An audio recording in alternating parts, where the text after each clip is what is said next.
Assalamualaikum warahmatullahi wabarakatuh.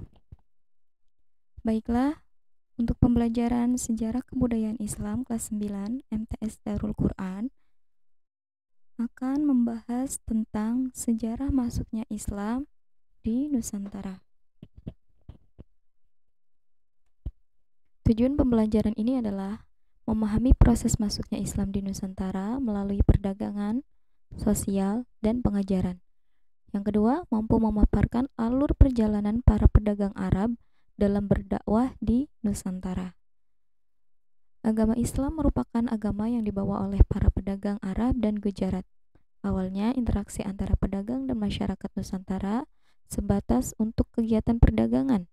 Kawasan pesisir Sumatera merupakan kawasan lintas perdagangan bagi pedagang-pedagang Muslim dari India, Persia, dan Arab menuju Tiongkok. Para pedagang tersebut datang dan pergi hanya untuk kepentingan niaga atau tinggal beberapa waktu untuk menunggu musim yang cocok untuk pelayaran. Tersebarnya agama Islam di Nusantara bermula dari adanya penduduk Nusantara yang tertarik dengan ajaran agama yang dibawa oleh mereka, sehingga Islam dapat menyebar di Nusantara. Untuk poin pertama, A. Ada proses masuknya Islam di Nusantara. Hubungan perdagangan Nusantara dan pedagang dari India, Persia, dan Arab.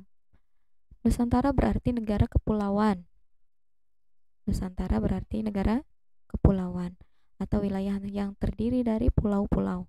Nusantara merupakan sebutan untuk Indonesia baik sebelum maupun sesudah kemerdekaan. Wilayah Nusantara terkenal memiliki banyak pelabuhan yang penduduknya terkenal di dunia maritim sebagai pelaut ulung. Pada abad ke-7, pantai pesisir Sumatera menjadi kawasan lintas perdagangan umat Muslim dari India, Persia, dan Arab. Dan ini tujuannya adalah untuk ke Tiongkok. Negara-negara Islam Timur Tengah memiliki hubungan baik dengan negara di Asia Tenggara, termasuk Nusantara atau Indonesia. Dikabarkan bahwa kerajaan Sriwijaya Palembang menjalin hubungan baik dengan Muawiyah bin Abi Sufyan, Khalifah Bani Umayyah yang pertama, dan Umar bin Abdul Aziz. Hubungan baik ini ada di dalam bidang perdagangan, politik, maupun diplomatik. Pesisir Nusantara dijuluki sebagai harta karun Asia karena hasil alamnya yang berlimpah, seperti rempah-rempah dan hasil alam yang lain. Nusantara juga dijuluki Kepulauan Surga. Mengapa dijuluki Kepulauan Surga? Karena keindahan alamnya. Indonesia indah, Nusantara itu indah, sehingga menarik orang-orang dari luar Indonesia. Letaknya yang strategis membuat Nusantara menjadi begitu menarik bagi para pedagang, pemburu hasil alamnya, atau sekedar singgah di pelabuhan. Pelabuhan yang dimaksud ini adalah Pelabuhan Selat Malaka, Sunda Kelapa, dan Gresik di Jawa, serta Barus dan Palembang di Sumatera. Pada abad ke-7, Selat Malaka sudah menjadi pusat utama lalu lintas perdagangan dan pelayaran. Ya, jadi pusatnya di Selat Malaka pada abad ke-7 nih. Dari Malaka, hasil hutan dan rempah-rempah dibawa ke Tiongkok dan India, terutama ke Gujarat. Adanya interaksi perdagangan maupun pelayaran ini menunjukkan hubungan baik antara negeri timur dan barat Asia dengan negeri-negeri di Asia Tenggara.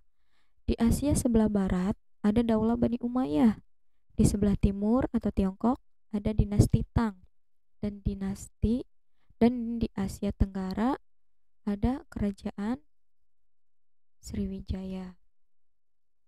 Nah, meski demikian, hubungan antara para pedagang dari Arab, Persia, dan Gujarat ini di India ya, yang sudah pasti beragama Islam, dengan para pedagang di Nusantara hanya sebatas hubungan dagang saja.